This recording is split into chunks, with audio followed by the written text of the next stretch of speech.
మీకు ఈ వీడియో నచ్చితే వీడియో క్లిక్ చేసి ఛానల్ని సబ్స్క్రైబ్ చేసుకోండి. ఇక శివరాం, సీను ఇద్దరు కూడా ప్రభాస్ని అతని ఫ్రెండ్ శ్రీకాంత్ని అడుగుతూ ఉంటారు. చెప్పండి, నిజం చెప్తారా లేదా, ఎందుకు నీళ్ళలో పడేశారు అని అడుగుతూ ఉంటే, ఇక ఈ కాన్సెప్టే ఏదో కొత్తగా ఉందే, అయినా కూడా మా నోటితో మేమెందుకు మాట్లాడతాం, మా గొయ్యి మేమే తీసుకుంటామా, అసలు మేం చేయలేదని వాళ్ళిద్దరూ ఇక అబద్ధం చెప్తూ ఉంటారు. లేదు, మీరు అబద్ధం చెప్తున్నారు అని ఆద్య చెప్తుంది. వెధవల్ని ఇంత మెల్లగా అది ఇదే నిజాలు ఎందుకు చెప్తారు అని సీను ఇక కర్ర పట్టుకొని వస్తాడు. ప్రభాస్ని, శ్రీకాంత్ని బాగా కొడుతూ ఉంటాడు. ప్రవల్లిక అయితే చూడలేకపోతూ ఉంటుంది. కుట్టు, ఇంకా కుట్టు అని ఆద్య అంటుంది. అప్పుడే ప్రవల్లిక, ఆగు సీను, వీళ్ళకి ఏదైనా అయ్యి చచ్చిపోతే అప్పుడు నీ మీదకే కదా నేరం వస్తుంది, వీళ్ళేమో తెలియదంటున్నారు కదా, ఆద్యమో వీళ్ళే చేస్తున్నారని చెప్పింది, కాబట్టి కాస్త ఆలోచించండి అని ప్రవల్లిక అడ్డుపడుతూ ఉంటుంది. అప్పుడే ఆద్య పార్వతి దగ్గరికి వెళ్తుంది. ఇక ఏదో చెప్తూ ఉంటుంది. అలాగేనని పార్వతి లోపలికి వెళ్తుంది. ఇక ఇల్లు వస్తుంది. రామ, దిగమ్మ అని చెప్తూ ఉంటే, ఏమండి లోపలికి రండి అని జానకి, రండి నాన్న లోపలికి అని రామలక్ష్మి పిలుస్తూ ఉంటారు. ఒక్కసారి అడుగు బయట పెట్టిన తర్వాత నేను ఎప్పటికీ ఆ ఇంట్లోకి అడిగి తిరిగి పెట్టను అని చెప్తూ ఉంటే, ఏమండి మీరు నన్ను మన్నించి ఈరోజు లోపలికి అడుగు పెట్టి తీరాల్సిందే, లేకపోతే నేను కారు దిగనండి అని జానకి ఇక మొండిగా ఉంటుంది. రఘురాం కారు దిగుతాడు. జానకి కూడా కారు దిగుతుంది. ఏమండి రండి అని పిలుస్తూ ఉంటుంది. వెంటనే రఘురాం కారు ఎక్కుతూ ఉంటాడు. జానకి కారుకి అడ్డుగా కూర్చుంటుంది. ఏమండి మీరు నన్ను మన్నించి ఈరోజు ఇంట్లో అయినా అడుగు పెట్టాలి, లేకపోతే నా శవం దాటుకునైనా వెళ్ళాలి అని జానకి అంటుంది.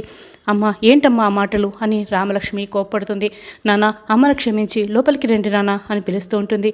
కాలనీ వాళ్ళందరూ కూడా, అందరూ వస్తున్నారు నాన్న, రండి నాన్న అని జనాలందరూ వస్తుంటే వాళ్ళని చూపించి ఇక రామలక్ష్మి వేడుకుంటూ ఉంటుంది. ఎవరిని క్షమించమని అడుగుతున్నావు రామ, కన్న కూతురు పెళ్ళి ఆపడానికి ప్రయత్నించింది, చెల్లెలు కూతురుతో చేతులు కలిపింది, తోటి కోడల్ని చంపాలని చూసింది, ఇంటి పరువు కోసం చెల్లెలు కూతురుతో చేతులు కలిపింది, అటువంటి ఈవిడ నువ్వు క్షమించమని అడుగుతున్నావు అని రఘురాం ప్రశ్నిస్తూ ఉంటాడు.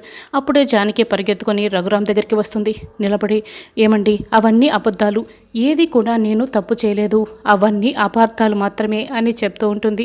అవన్నీ నిజాలే అని రఘురాం గట్టిగా వాదిస్తూ ఉంటాడు. అబద్ధాలే నిజాలని నమ్మితే నేనే ఈ ఇంటి నుంచి వెళ్ళిపోతాను, మీరు మాత్రం ఈ ఇంట్లోనే ఉండాలి, వెళ్ళండి లోపలికి వెళ్ళండి, మీరెందుకండి ఇల్లు వదిలేసి తిప్పలు పడాలి అని జానకి అంటుంది. నేనేం తిప్పలు పడ్డం లేదు, పరాయి వల్ల పంచన లేకుండా నేను నా తండ్రి ఇంటికి చేరుకున్నాను అని రఘురాం అంటాడు. పసుపు కుంకాల కింద ఇచ్చిన ఇల్లు పరాయిది ఎలా అవుతుందండి, అయినా కూడా భార్యని నేను పరాయిదాన్ని ఎలా అవుతానండి, కిరాయి ఇల్లు ఎలా అవుతుంది అని జానకి అడుగుతూ ఉంటుంది. నీకు భర్త అన్న గౌరవం ఉంటే ఆ రోజు ఆ అమ్మాయితో అన్ని మాటలు అనిపించేదానివి కాదు అని రఘురాం చెప్తాడు. నీకు నాకు ఎలాంటి సంబంధం లేదు అని రఘురాం అనటంతో, మన మధ్య ఎలాంటి సంబంధం లేకపోవడం ఏంటండి, మీరు కట్టిన ఈ తాళి, మీరు తొడిగిన మెట్టులు, నా నుదుటిన పసుపు కుంకుమ ఉన్నంత వరకు మన మధ్య భార్య భర్తల సంబంధం ఉందండి, ఉంది, మీరు నా భర్త, నేను మీ భార్యని, ఇది నిజం, ఇది ఎప్పటికీ చెరిగిపోదు అని జానకి చెప్తుంది. నువ్వు తుడిపే వరకు చెరిగిపోదు కదా, నేను చేస్తే అని రఘురాం అంటాడు. అందరూ షాక్ అయి అలాగే చూస్తూ ఉండిపోతారు. జానకి ఇక బాధపడుతూ, ఏంటి మాటలు, ఏం మాట్లాడుతున్నారు అని బాధపడుతూ ఉంటుంది. వెంటనే రఘురాం కారులో ఉన్న వాటర్ బాటిల్ని చేతిలోకి తీసుకుంటాడు. నాన్న, ఏం చేస్తున్నారు నాన్న, వద్దు నాన్న అని రామలక్ష్మి అడ్డుకిస్తూ ఉంటుంది. అమ్మ రామ, అడ్డు తప్పుకో అని రఘురాం చెప్తాడు. అయినా రామలక్ష్మి అయితే వద్దు నాన్న, వద్దు నాన్న అని చెప్తూ ఉన్నా, రామ నీకే చెప్తున్నది, అడ్డు తప్పుకో అని గట్టిగా అరుస్తాడు. ఇక చెయ్యి చూపిస్తూ ఉంటాడు. రామలక్ష్మి ఇక కంగారు పడుతూ పక్కకు జరుగుతుంది. వెంటనే రఘురాం వాటర్ బాటిల్లోని వాటర్ని ఇక జానకి ముఖంపై కొడతాడు. దానితో పసుపు కుంకుమ చెరిగిపోతుంది. జానకితో పాటే అందరూ కూడా చాలా షాక్ అయ్యి చూస్తూ ఉంటారు. జానకి ఇక షాక్ అయ్యి బాధపడుతూ ఏడుస్తూ ఉంటుంది. నిన్ను ఇన్నాళ్ళు నా కంటి పాపగా చూసుకున్నాను, అందుకే నా చెయ్యి వేసి ఆ బొట్టును తుడిపేసే ధైర్యం నేను చేయలేదు, ఆ పాపాన్ని నా చేతికి అంటించుకోలేదు, అందుకే నీళ్లతో మన బంధాన్ని నేను చెరిపేశాను, నువ్వు కూడా నేను చచ్చాననుకొని నీళ్ళు వదిలేసుకో అని చెప్పి రఘురాం నడుచుకొని వెళ్ళిపోతాడు. రామలక్ష్మి లోపలికి పరిగెత్తుకొని వెళ్తుంది. కుంకుమ బొట్టు తీసుకొస్తుంది. నుదుటిపై పట్టబోతూ ఉంటుంది. జానకి రామ చేతిని అడ్డుపట్టుకుంటుంది. వద్దమ్మా, నేను తప్పు చేశానని ఆయన నన్ను అపార్థం చేసుకొని వెళ్ళిపోయాడు. ఏ చేత్తో అయితే ఆయన నా బొట్టు తుడిచేసి వెళ్ళిపోయాడో, ఆయనే నేను ఏ తప్పు చేయలేదని అర్థం చేసుకొని తిరిగి ఆయన చేతితోనే నా నుదుటిపై బొట్టు పెట్టాలి, అంతవరకు నేను బొట్టు పెట్టుకోను రామా, పెట్టుకోను అని జానకి అంటుంది.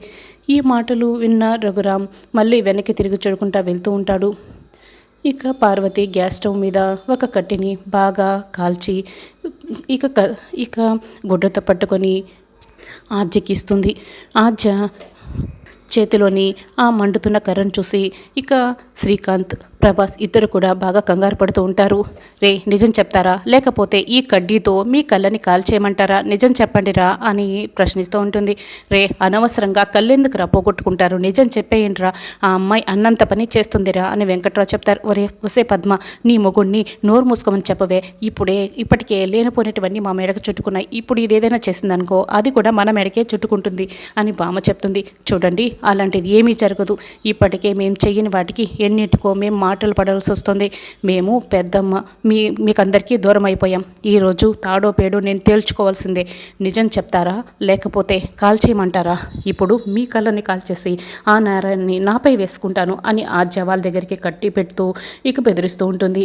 ఆద్య ఇక దగ్గరగా పెట్టి బెదిరిస్తూ ఉండటంతో చెప్తామని మీ ఇంటిని చీల్చడానికి, మీకు గొడవ పెట్టడానికి మేమే పెట్టెలో ఉన్న పార్వతి గారిని తీసుకెళ్ళి నదిలో పడేస్తాం అని ప్రభాస్ నిజం చెప్పేస్తాడు. ప్రవల్లిక పేరైతే చెప్పడు. ఇక ప్రవల్లిక అయితే రిలాక్స్ అవుతూ ఉంటుంది. వీళ్ళే చేశారని తెలియటంతో అప్పుడే రఘురామ్ అక్కడికి వచ్చి మొత్తం కూడా వినేస్తుంటాడు. చాలా కోపంగా వాళ్ళ వైపు చూస్తూ ఉంటాడు. ఎంత పని చేస్తారా, ఇది మీ పని అంటూ రఘురామ్ వాళ్ళిద్దరినీ కూడా బాగా కొడుతూ ఉంటాడు. ప్రభాస్ని బాగా కొట్టేసి ఇక కింద పడేసి కొడుతూ ఉంటే వెంటనే అక్కడున్న గుణపాన్ని తీసుకుంటాడు పొడవడానికి. రఘురామ్ ఇక గుణపాన్ని ఎత్తుతూ ఉంటాడు. శ్రీకాంత్ని కూడా శ్రీను కింద పడేస్తాడు. ఇంత చేసిన మిమ్మల్ని ప్రాణాలతో అసలు వదిలిపెట్టండిరా అని రఘురామ్ వాళ్ళ ప్రాణాలను తీస్తూ ఒక క్షణం ఆగిపోతాడు. జానకిని గుర్తు తెచ్చుకుంటాడు.